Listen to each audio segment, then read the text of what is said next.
జనం భావోద్వేగంతో ఉన్నారు. పాకిస్తాన్ పీచ మనచాలి, పాకిస్తాన్ మీద తక్షణ యాక్షన్ తీసుకోవాలన్నారు. అంటే రాజకీయాలు భారతదేశంలో ప్రజల మనోభావాలు బట్టి ఉంటాయి. ప్రజల మనోభావాలకు విరుద్ధంగా పోయే పరిస్థితి ఉండదు. కానీ ఇక్కడ ఇప్పుడు ఏం చేయాలి? మీరు చెప్పినట్టుగా దీర్ఘకాలికంగా ఉండాలి ఎత్తుగడ. ఒకేసారి యుద్ధం చేసేంత శక్తి ఉన్నా ఆ శక్తి మనం ఇజ్రాయెల్ మాదిరిగా ఏదైతే ఈ మదర్సాలు ఉన్నాయో, లేకపోతే ఏదైతే ఈ లష్కరే తోయిబా లాంటి సంస్థలు ఉన్నాయో వాళ్ళ మీదకి మనం వెళ్ళి దాడి చేసి అక్కడ వాళ్ళందరూ చంపేసే పరిస్థితి లేదు. కాబట్టి బహుముఖంగా తీసుకునే చర్యలకు ప్రజలు కూడా అర్థం చేసుకొని సహకారం ఇవ్వాలని మీరు చెప్పారు. సింధు జలాలు ఆపడంతో పాటు దౌత్యపరంగా భారతదేశం తీసుకున్న చర్యలకు ప్రతిగా పాకిస్తాను సిమ్లా ఒప్పందం నుంచి వైదొలుగుతానని ప్రకటించింది. ఈ ఒప్పందం నుంచి వైదొలగటం అంటే సరిహద్దుల్లో ఎలాంటి ప్రభావం పడుతున్న విషయం గురించి భరతరెడ్డి గారిని అడిగి మనం తీసుకుందాం. భరతరెడ్డి గారు, మీరు చెప్పండి. మీరు సుదీర్ఘకాలం అక్కడ పనిచేశారు. 1961 నుంచి కూడా సిమ్లా ఒప్పందం అమల్లో ఉంది. ఎల్ఓసి ఎన్ని ఈ దాడులు ఇలాంటివి జరిగినా కానీ, కార్గిల్ యుద్ధం జరిగినా కూడా మనం ఆ ఒప్పందం నుంచి సింధు జలాలను వాళ్ళకి ఆపేషన్లో కానీ, పాకిస్తాన్ సైడ్ నుంచి సిమ్లా ఒప్పందం నుంచి పక్కకు పోవడం లాంటివి జరగలేదు. ఇప్పుడు ఫస్ట్ టైము ఇలా జరగబోతూ ఉంది. దీంతోపాటు మనకి గత 4 రోజుల నుంచి ఈ సంఘటన జరిగిన దగ్గర నుంచి ఎన్టీవీ పహల్గాం బేస్ ఎక్కడైతే 0 పాయింట్ ఉందో అక్కడి నుంచి రిపోర్ట్ చేస్తూ ఉంది. మా రిపోర్టర్ రాజు అక్కడ ఉండి ప్రతి అంశాన్ని కూడా టచ్ చేశారు. ఆయన కూడా మనతోటి అక్కడ ఉన్న తాజా పరిస్థితిని చెప్తారు. భరతరెడ్డి గారి, ముందు చెప్పండి, ఈ సిమ్లా ఒప్పందం నుంచి వైదొలుగుతూ ఉన్న పాకిస్తాన్ హెచ్చరిక వల్ల ఎలాంటి పరిణామాలు ఉత్పన్నమయ్యే అవకాశం ఉంటుంది? సో బేసికలీ మీరు సిమ్లా ఒప్పందాన్ని చూస్తే 1948 తర్వాత పాకిస్తాన్ బలగాలు ఎక్కడ ఉండిపోయాయో అండ్ ఇండియా బలగాలు ఎక్కడ ఉండిపోయాయో అవే స్థానాలని ఫార్మలైజ్ చేస్తూ దీన్ని మనం నియంత్రణ రేఖగా పాటిద్దాము అని ఒక అగ్రిమెంట్కి వచ్చారు. అయితే ఇంటర్నేషనల్ బార్డర్ ఏదున్నా కానీ ఎల్ఓసి శాంక్టిటీ మెయింటైన్ చేసుకుందాము అన్న ఒక ఒప్పందం, దాంతో ఒక పీస్ అండ్ స్టెబిలిటీ ఆ రీజియన్కి రావాలి అన్న ఆకాంక్షతో షిమ్లా అగ్రిమెంట్ని చేయడం జరిగింది. అయితే ఎల్ఓసిని దాటితే అది ఒక యాక్ట్ ఆఫ్ వార్గా పరిగణించబడుతుంది. అండ్ ఒక యాక్ట్ ఆఫ్ వార్గా పరిగణించబడితే అప్పుడు అది ఒక ఇంటర్నేషనల్ ఇన్సిడెంట్ కూడా అవుతుంది. రైట్?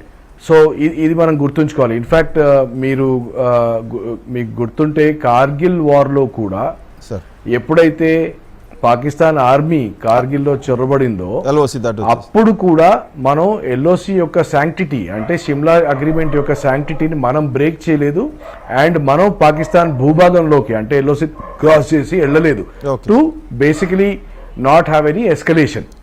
సో ఇది మనకి తప్పకుండా తెలవాలి. ఇప్పుడు ఏ రోజైతే మనం మొన్న సింధు జలాల అగ్రిమెంట్ క్యాన్సిల్ చేశామో ఆ రోజే పాకిస్తాన్ మేము దీన్ని ఒక యాక్ట్ ఆఫ్ వార్గా పరిగణిస్తాము అని ఒక స్టేట్మెంట్ ఇచ్చింది. దాని తర్వాత షిమ్లా అగ్రిమెంట్ క్యాన్సిల్ చేస్తున్నాం మేము దీనికి లోబడి ఉండము అని ఇంకొక స్టేట్మెంట్ ఇచ్చారు. అంటే ఏంటి? రేపు మనం ఏదైనా చర్య తీసుకుంటే ఆ చర్య పరంగా పాకిస్తాన్ యుద్ధ విమానాలు కానీ మిసైల్స్ కానీ ఇండియా భూభాగంలోకి చొరబెడితే మేము దానికి బాధ్యులం కాము. అంటే వాళ్ళు ఇచ్చే మెసేజ్ ఏంటి? మీరు మా భూభాగంలో ఏదైనా చర్య తీసుకుంటే మేము తప్పకుండా మీ భూభాగంలోకి వచ్చి మేము మీ భూభాగంలో కూడా అటాక్ చేసే వీలు మేము కలిగించుకుంటున్నాము అన్న ఒక మెసేజ్ని వాళ్ళు మనకి పాస్ చేశారు. దాని పరిణామాలు ఎలా ఉండే అవకాశం ఉంటుంది సార్? ఇప్పటికే వాళ్ళ వైపు నుంచి యథేచ్ఛగా ముష్కర్లంతా కూడా మన వైపు నెట్టేస్తూ ఉన్నారు, తోసేస్తున్నారు, వీలు కల్పిస్తూ ఉన్నారు. మనము అనేక చోట్ల ఆ ఎల్ఓసిలో చుట్టుపక్కల బోర్డర్లో మన వాళ్ళు ఉన్నా కూడా వాళ్ళు యథేచ్ఛగా వస్తూ ఉన్నారు. ఇప్పుడు ఆ కంట్రోల్ అనేది లేకపోతే దాని పరిణామాలు ఇంకా తీవ్రంగా ఉండే అవకాశం లేదా?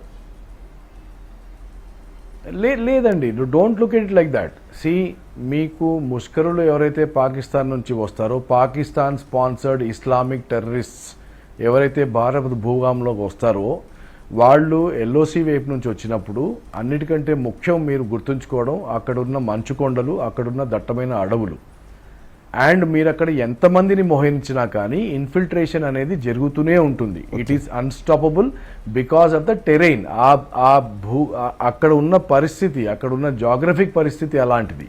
మీరు ఎంతమంది, 1,00,000 మంది కాదు 10 లక్షల మందిని అక్కడ పెట్టినా కానీ, అక్కడ గోడలు కట్టినా కానీ మీకు ఇన్ఫిల్ట్రేషన్ ఆగదు. ఎందుకంటే మనిషి ఒక కారులో రావాలంటే రోడ్డు కావాలి, మనిషి ఇంకో విధంగా రావాలంటే రావచ్చు. రైట్? కానీ మనిషి ఎప్పుడైతే నడిచి వస్తాడో ఎక్కడి నుంచి అయినా రావచ్చు, ఎలాంటి terrain కూడా ఎలాగైనా రావచ్చు. ఎక్కడ